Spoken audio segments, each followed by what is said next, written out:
Sahabat Fresh Juice dimanapun Anda berada, kita berjumpa kembali dalam Fresh Juice hari ini, Kamis 17 September 2020. Bacaan dan renungan akan dibawakan oleh Ibu Erna Kusuma dari Tangerang. Selamat mendengarkan.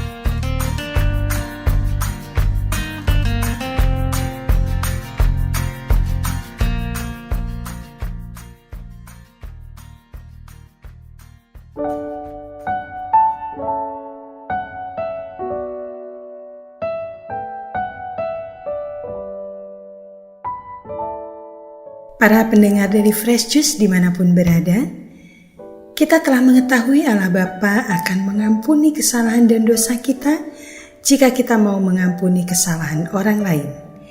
Sebagaimana yang ditulis pada Injil Matius bab 6 ayat 14, "Jikalau kamu mengampuni kesalahan orang, Bapamu yang di surga akan mengampuni kamu juga."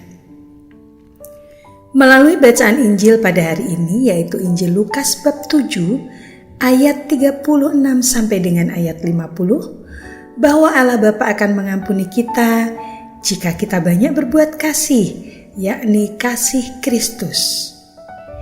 Marilah kita dengarkan dan merenungkannya.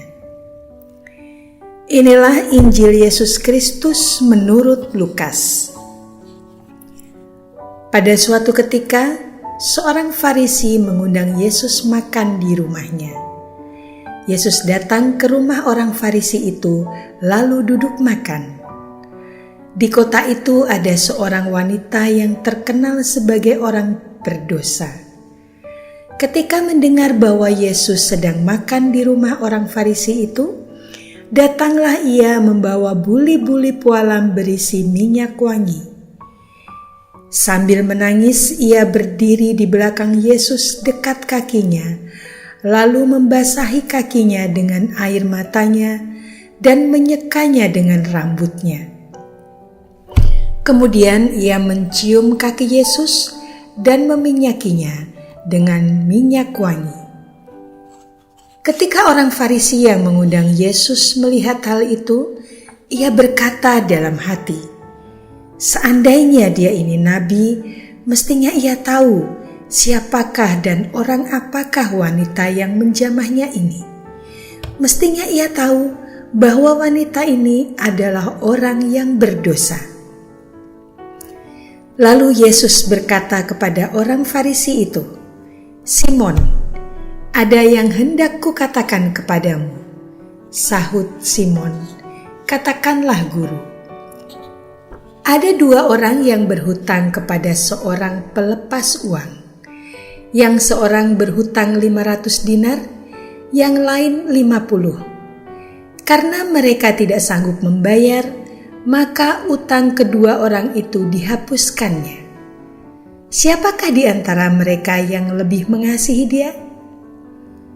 Jawab Simon, "Aku sangka yang mendapat penghapusan utang lebih banyak." Yesus berkata kepadanya, "Betul pendapatmu itu." Dan sambil berpaling kepada wanita itu, Yesus berkata kepada Simon, "Engkau melihat wanita ini? Aku masuk ke dalam rumahmu, namun engkau tidak memberikan aku air untuk membasuh kakiku. Tetapi wanita ini membasahi kakiku dengan air mata dan menyekanya dengan rambutnya. Engkau tidak mencium aku, tetapi sejak aku masuk, ia tiada henti-hentinya mencium kakiku. Engkau tidak meminyaki kepalaku dengan minyak, tetapi dia meminyaki kakiku dengan minyak wangi. Sebab itu aku berkata kepadamu, dosanya yang banyak itu telah diampuni, karena ia telah banyak berbuat kasih. Tetapi orang yang sedikit diampuni, sedikit juga ia berbuat kasih." Lalu Yesus berkata kepada wanita itu, "Dosamu telah diampuni." Orang-orang yang makan bersama Yesus berpikir dalam hati, Siapakah dia ini, maka ia dapat mengampuni dosa? Tetapi Yesus berkata kepada wanita itu, "Imanmu telah menyelamatkan dikau. Pergilah dengan selamat." Demikianlah Injil Tuhan.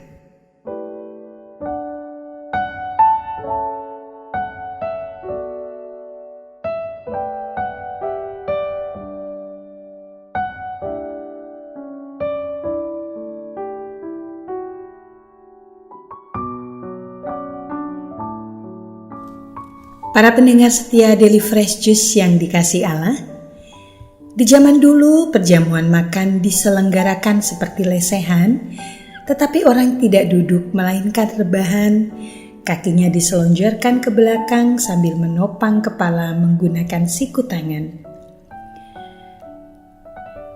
Tuan rumah wajib menyambut tamunya dengan menyuruh pelayan membasuh kaki tamunya dan meminyaki dengan parfum, terlebih bagi tamu agung yang dihormati. Itulah etika yang berlaku pada zaman itu. Tetapi orang Farisi yang mengundang Yesus untuk perjamuan makan di rumahnya tidak melakukan ritual itu. Ini jelas pelecehan etika. Dan tentunya membuat kita bertanya-tanya, apa maksudnya orang Farisi itu mengundang Yesus makan di rumahnya? Apakah ia mau nebeng ngetop? Karena pada waktu itu Yesus memang sedang viral, menjadi buah bibir di mana-mana. Atau bisa jadi ia hendak menjebak Yesus, mencari-cari kesalahan Yesus.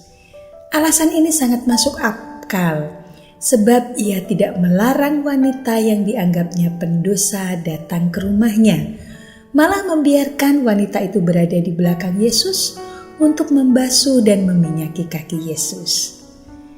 Bisa jadi ini semacam jebakan Batman. Orang Farisi ini tidak menunjukkan niatnya ingin bersekutu dengan Yesus.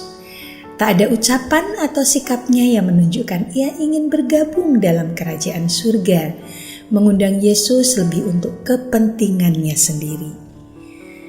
Ini sangat berbeda jauh dengan wanita pendosa yang datang ke perjamuan itu. Nampaknya orang-orang telah menghukum wanita tersebut, tidak memberi kesempatan baginya untuk bertobat, seperti yang ditunjukkan oleh orang Farisi ini. Yesuslah satu-satunya harapan baginya untuk memperoleh pengampunan.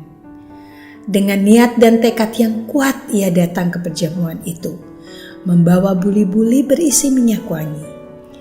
Tujuannya jelas, ia ingin berjumpa dengan Yesus. Tidak untuk diajak makan bersama, melainkan untuk melayani Yesus. Ia memposisikan dirinya sebagai pelayan, pekerjaan yang rendah dan hina. Tetapi ia lakukan dengan kerelaan hati. Tak ada yang menyuruh atau memaksa dia melakukan hal itu. Ia tidak berkata-kata, melainkan menangis tanda penyesalannya. Ia membasuh kaki Yesus dengan air matanya dan menyeka dengan rambutnya. Jelas sekali terlihat perbedaan antara wanita dan orang Farisi itu. Orang Farisi meminta Yesus datang kepadanya, dan setelah Yesus berkenan datang ke rumahnya, ia tidak menyambut Yesus sebagaimana lazimnya tuan rumah menyambut tamunya. Sebaliknya, wanita itu tidak meminta Yesus datang ke rumahnya, melainkan dialah yang mendatangi Yesus. Ini tentu karena ia merasa tidak pantas jika Yesus datang ke rumahnya.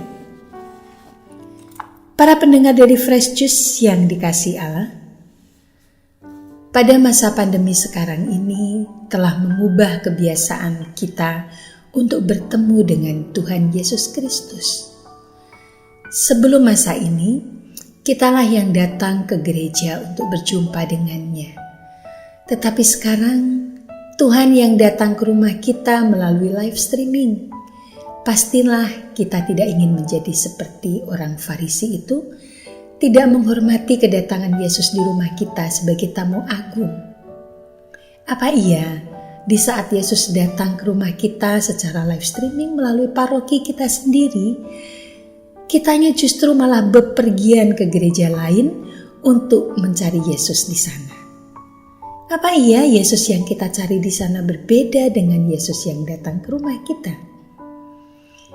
Memang ada hikmah yang kita bisa peroleh pada masa pandemi ini, bahwa kita sekalipun tidak perlu bersusah payah mencari Tuhan, datang ke gereja misa secara offline, karena di saat seperti ini hal itu sulit diwujudkan, maka Tuhan sendirilah yang telah datang kepada kita. Ini tentu anugerah bagi kita dan patut kita syukuri. Oleh karenanya janganlah kita menjadi seperti orang Farisi itu yang menyia-nyiakan kehadiran Tuhan. Janganlah kita menyia-nyiakan kehadiran Tuhan di dalam hidup kita. Marilah kita menyambut kedatangan Yesus dengan sebaik-baiknya. Menyambutnya sebagai tamu agung yang merupakan kehormatan bagi kita. Agar Yesus mendapati ada kasih memenuhi rumah kita. Mari kita berharap pengampunan atas dosa-dosa kita, agar Yesus juga berkata kepada kita, "Imanmu telah menyelamatkan dikau. Pergilah dengan selamat." Para pendengar dari Fresh Juice yang saya kasihi, marilah kita tutup renungan pada hari ini dengan berdoa bersama. Dalam nama Bapa dan Putra dan Roh Kudus. Amin. Ya Allah Bapa, kami bersyukur telah diingatkan melalui renungan Fresh Juice pada hari ini, agar kiranya kami menyambut kedatangan Tuhan kami Yesus Kristus, karena kami sungguh merindukannya dan menggantungkan segala harapan kami kepadanya. Ya Tuhan, kami merasa tidak pantas Tuhan datang kepada kami, tapi bersabdalah saja, maka kami akan diampuni dan diselamatkan olehnya. Demi Yesus Kristus Tuhan dan penyelamat kami. Amin. Dalam nama Bapa dan Putra dan Roh Kudus. Amin. Terima kasih. Sampai jumpa bulan depan. Sahabat Fresh Juice, kita baru saja mendengarkan Fresh Juice Kamis 17 September 2020. Segenap tim Fresh Juice mengucapkan terima kasih kepada Ibu Erna Kusuma untuk renungannya pada hari ini. Sampai berjumpa kembali dalam Fresh Juice edisi selanjutnya. Tetap semangat, jaga kesehatan, dan salam Fresh Juice.